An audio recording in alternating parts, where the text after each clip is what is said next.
यार हमारे प्लेयर से ना एक गलती हुई है कल शायद। मुझे लगता है उन्होंने इतना कम क्राउड देख के ना अज्यूम किया कि इस तरह तो सिर्फ टेस्ट क्रिकेट में होता है। और फिर उन्होंने खुद ही आपस में डिसाइड किया कि अगर हम लोग लंच ब्रेक तक ज़्यादा विकेट्स ना गिरने दें तो ब्रेक के बाद रन स्कोर करना काफ़ी आसान हो सकता है। यार 320 प्लस के रन चेज में नॉर्मली युगांडा और पीएनजी जैसी टीम्स बड़ी ऑपोजिशंस के अगेंस्ट इस तरह खेलती हैं, जहां उन्हें देख के लग रहा हो कि या तो इनको पता ही नहीं कि टारगेट है क्या, या इन्होंने पहली बॉल से डिसाइड किया हुआ है कि हम जीत तो सकते नहीं है, तो हम लोग सिर्फ सरवाइव ही कर लेते हैं। अच्छा, कहीं ना मुझे ये दिमाग में आया भी था कि अगर हमने मेरिट पे टीम सेलेक्ट ही नहीं की तो क्या इस टीम को सपोर्ट करना बनता भी है। लेकिन फिर इस तरह से हमसे किया भी नहीं जाता कि अपनी टीम को बिल्कुल सपोर्ट ही ना करें। तो सपोर्ट तो थी एक तरफ, लेकिन दूसरी तरफ हम सब फैंस को ये भी पता था कि इनसे ज़्यादा उम्मीद लगाई जा नहीं सकती। अच्छा, एक बात मैं आपको बताऊं, ये जो हार है हमारी कल की, उसमें हमारे प्लेयर से 10 गुना ज़्यादा आप यकीन करें हमारे सेलेक्टर्स और हमारी मैनेजमेंट का हाथ है। यार इनके पास चैंपियंस ट्रॉफी से पहले क्या सिचुएशन थी।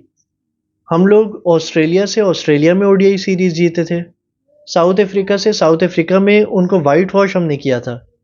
तो टीम का कॉम्बिनेशन पूरा बना हुआ था।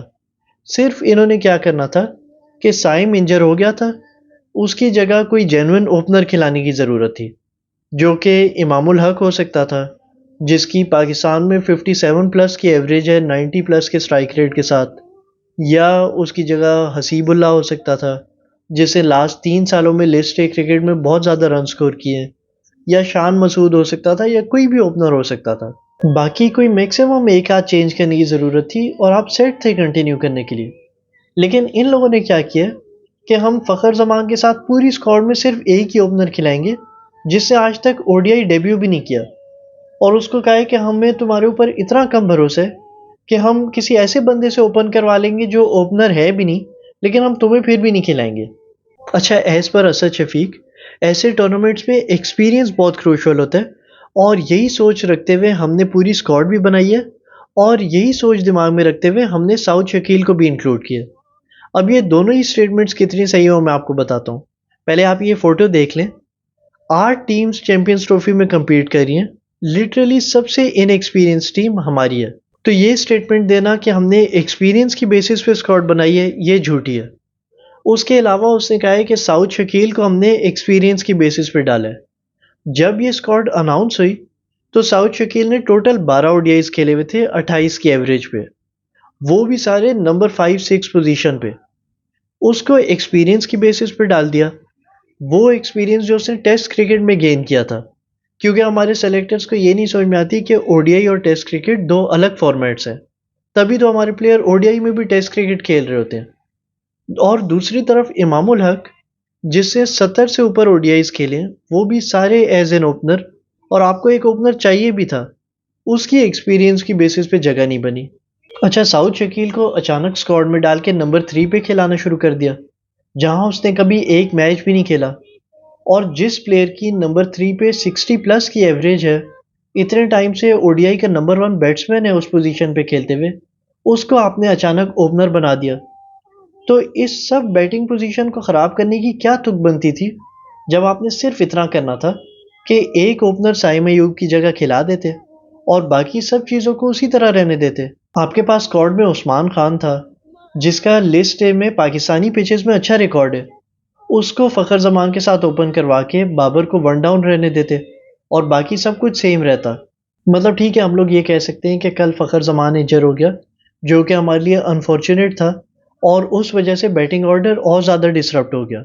लेकिन शुरू में ही अगर आप 2 जेन्युइन ओपनर खिला रहे होते, फॉर एग्ज़ाम्पल फ़खर ज़मान और उस्मान खान खेल रहे होते, तो ज़्यादा से ज़्यादा ये होना था कि फ़खर के इंजर होने के बाद उस्मान खान और बाबर आज़म को ओपन करना पड़ जाता। एक साइड से तो एक जेन्युइन ओपनर तब भी होता ना। लेकिन आपकी इस सिलेक्शन की वजह से हुआ ये कि साउथ शकील, जो कि एक टेस्ट प्लेयर है, उसको 320 प्लस के टारगेट पे ओपन करना पड़ गया। रिजल्ट ये हुआ कि एंड में पावर प्ले में उसने 19 बॉल में 6 बना के गया। आधा पावर प्ले हमारा वहीं ज़ाया हो गया। हमारा स्कोर 10 ओवर्स के एंड में 22 फॉर 2 था, जो कि हमारा ओडीआई हिस्ट्री में अपने होम ग्राउंड में सबसे लोएस्ट स्कोर है पावर प्ले में।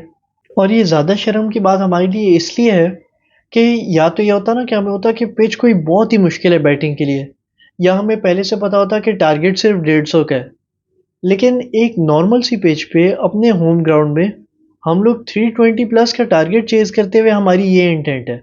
अभी भी आप एक इंटरेस्टिंग बात नोटिस करें कि हमारे सारे बैट्समैन में सिर्फ सलमान अली आगा और खुशदिल शाह अपनी नेचुरल बैटिंग पोजीशन पे खेल रहे थे, और सिर्फ वही दोनों बैट्समैन थे जिन्होंने कल अच्छा परफॉर्म किया। बाकी बाबर और साउद ओपन नहीं करते, रिजवान वन डाउन नहीं खेलता, फखर जमान टू डाउन नहीं खेलता, तैयब ताहिर की लिस्ट ए में नॉर्मली नंबर 4 पे पोजीशन होती है, वो नंबर 6 पे खेल रहा था। तो मैं एक रिसेंट वीडियो में ये बात कर भी चुका हूँ, मैं लिंक भी डाल दूंगा कि कैसे ग्लेन मैक्सवेल का एक आईपीएल से दूसरे आईपीएल में फॉर्म चेंज हुई सिर्फ अपनी बैटिंग पोजीशन फिक्स्ड होने की वजह से। तो बैटिंग पोजीशन की इम्पोर्टेंस हम सबको समझ आती है सिवाय हमारे मैनेजमेंट के। अच्छा, मेरे हिसाब से ये लोग पता है अब क्या करेंगे? मोस्ट लाइकली मुझे लगता है कि ये लोग डेस्परेट होके उस्मान खान से इंडिया के अगेंस्ट डेब्यू करवाएंगे। उस्मान खान का लिस्ट ए क्रिकेट में उसने सारे मैचेस पाकिस्तान में खेले हुए हैं। पाकिस्तानी पिचेस पे उसका लिस्ट ए में रिकॉर्ड है 75 प्लस की एवरेज, 117 प्लस का स्ट्राइक रेट, 4 फिफ्टीज, 2 सेंचुरीज और एक डबल सेंचुरी भी। तो ये उसका पाकिस्तानी पिचेस पे रिकॉर्ड है, और हमारे पास मौका था कि इन पिचेस पे ट्राई नेशन सीरीज़ में उसे मौका देते। वहाँ हमने एक भी मैच उसे नहीं खिलाया। कल न्यूज़ीलैंड के खिलाफ खिला सकते थे, वहाँ उसको नहीं खिलाया। और अब डायरेक्ट दुबई के अंदर हम लोग इंडिया के अगेंस्ट उससे डेब्यू करवाएंगे। या ये करेंगे, या बैटिंग ऑर्डर को अभी भी सीरियसली ना लेते हुए बाबर से ये ओपन करवा के कामरान गुलाम को नंबर 3 पे खिलाएंगे, जो कि वो भी अभी वाले कॉम्बिनेशन से फिर भी बेहतर होगा। अच्छा, बैटिंग पे हम लोग जितनी बात कर चुके हैं, इशू बॉलिंग में उससे भी ज़्यादा है। और इसमें भी आप देखें कि किसकी गलती है। एक से ज़्यादा स्पिनर आपने पूरी स्क्वाड में ही नहीं डाला। आपको अपनी फिफ्थ बॉलिंग ऑप्शन से विकेट्स की कोई उम्मीद ही नहीं होती। बस ये होता है कि ज़्यादा मार ना खाना। हारिस रऊफ जिसने कल 10 ओवर में 83 रन खाए हैं, उसको भी आप ब्लेम नहीं कर सकते। हमें मैच से एक रात पहले ये खबरें मिल रही थी कि अभी तक वो पूरी तरह से फिट नहीं है। तो यार, जब कोई प्लेयर पूरी तरह से फिट नहीं था तो आप हसनैन था आपके पास या फ़हीम अशरफ था, उनको खिला लेते। उनको आपने क्यों नहीं खिलाया? उनको आपने इसी वजह से नहीं खिलाया क्योंकि आपने उनको स्क्वाड में डाल दिया, लेकिन उन पे आपको ज़रा भी भरोसा नहीं है। आपको पता है कि उन्होंने अगर खेलना होता उनको इससे भी ज़्यादा मार पड़नी थी। और जो कोई वसीम जूनियर जैसा बॉलर था जो हर फेज़ में बॉलिंग अच्छी करा सकता था, पिछले 2 टूर्नामेंट्स में आपका सबसे अच्छा बॉलर था, उसको आपने स्क्वाड में ही नहीं डाला। तो साउथ शकील जो एक टेस्ट स्पेशलिस्ट है, या हारिस रऊफ जो कि पूरी तरह से फिट भी नहीं था, उनको ब्लेम करना नहीं बनता। ब्लेम उनको करना चाहिए जो इनको फिर भी ज़बरदस्ती खिला रहे हैं, जिन्होंने इनकी जगह कोई काम की रिप्लेसमेंट ही नहीं रखी। इस थिंक टैंक को ब्लेम करना चाहिए, लेकिन एंड में ये इसी तरह से करेंगे कि 2-3 प्लेयर्स में नुक्स निकाल के उनको बाहर कर देंगे और खुद उसी तरह आराम से बैठे रहेंगे। अभी भी कुछ गलतियां रिजॉल्व करके मैं समझता हूँ ये टीम सेमीफाइनल तक पहुंच सकती है, लेकिन उसके लिए हमें 23rd को इंडिया को अब हराना पड़ेगा, जिसके चांसेस ऑब्वियसली काफ़ी कम है। अफसोस होता है इस तरह की परफॉर्मेंसेस देख के।